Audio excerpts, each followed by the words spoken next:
This is a tenaculum. It is used for gripping, securing, and pulling during certain pelvic medical procedures. If you're the owner and operator of a penis and you just get all cringy right now, I need you to maintain that energy when you find out that this is actually used internally up the vagina to grab a hold of the cervix so you can stabilize it. Now you might be wondering, why would you ever do that to a cervix? Well, it's so you can position it so you can more easily stick this up into the uterus to prevent pregnancy. This is a copper IUD. But how exactly do tools like this work their way into medicine, and why aren't there better options? To answer that, we're going to have to reach back into time and grab some history.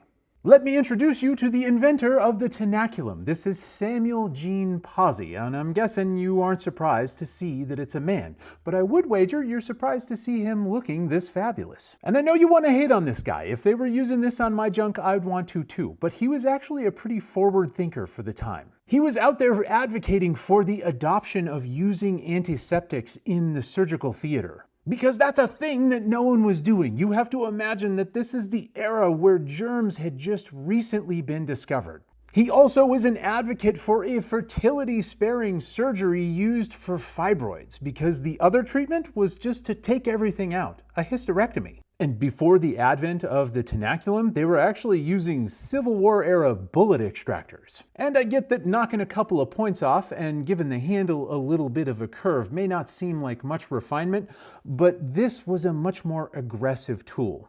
And here's the part that's going to make you mad, is that pain relief options were better back then, because morphine was being widely used, and I mean through all procedures, including labor. And as it turns out, it's easier to handle some firm stabbing of your cervix when you can ask for a shot of the good stuff. It's not often that I have good news, but there is competition for the tenaculum, and it is available now. This is called Caravix. It uses gentle suction as opposed to the little pinch to position the cervix during procedures. And while it's not available everywhere, it's worth asking if it's available where you are, because it is clinically proven to reduce pain and bleeding and comes in a convenient 5+5 starter kit. And depending on your perspective, $100 per unit might be affordable. And if your provider's not willing to spring for that device, maybe remind them that 10 tablets of actual pain relievers is under $5. And I think historically, Samuel Pawsey would be on board with this. Either give me a new device or give me them drugs.